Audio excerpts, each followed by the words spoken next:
So mga tol, naganap na po kanina ang final press conference sa pagitan ni Legend Mike Tyson at Jake Paul. Katulad nga po ng sinabi ni Jake Paul noong mga nakaraan na patutulugin niya si Mike Tyson. Muli na naman po kasing sinabi ni Jake Paul mga tol sa final press conference na patutulugin daw talaga niya si Mike Tyson. Maganda nga rin daw na makuha ng picture si Mike Tyson na nakahiga sa canvas habang nakatayo daw siya sa harap nito.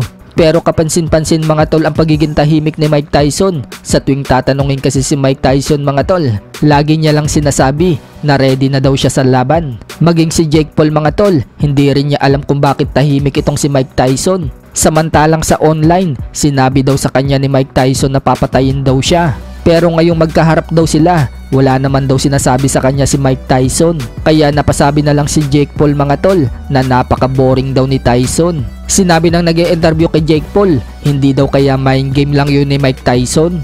Sagot naman ni Jake Paul mga tol, hindi daw niya alam. Kung mind game man daw yun ni Mike Tyson, hindi daw yun uubra sa kanya dahil hindi daw magbabago ang resulta ng laban nila sa Sabado. Kumbaga mga tol, parang sinasabi ni Jake Paul, knockout pa rin ang sasapitin sa kanya ni Mike Tyson. Pinaghandaan na nga din po ni Jake Paul si Mike Tyson mga tol kung sakaling kagatin siya ni Mike Tyson sa tenga. Naglagay na po kasi ng cover na diamond si Jake Paul sa tenga niya para daw hindi siya makagat ni Mike Tyson. Samantala, bad trip naman po si Jake Paul nang papiliin po na nag-e-interview yung mga undercard nila kung sino daw ang mananalo sa dalawa, kung si Mike Tyson ba o si Jake Paul. Tinanong nga po isa-isa yung undercard mga tol.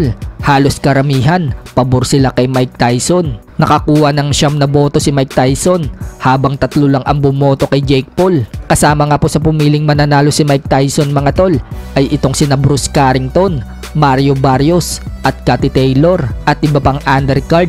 So na bad trip nga po si Jake Paul dyan mga tol dahil 3 lang ang pumili sa kanya. Tumayo siya at pinuntahan niya isa-isa yung pumili kay Mike Tyson at nakipagpustahan. My property How in much? India. How much? My property is like more than 1 million. I'll give Okay, you. deal. How much you want to lose? Whatever. $1 million, deal. We got 1 million here, 1 million here. Okay. Exactly. How much money? I don't speak English. Exactly. How much money? A ring, deal. Let's go. I'm following up on all this shit. $1 million?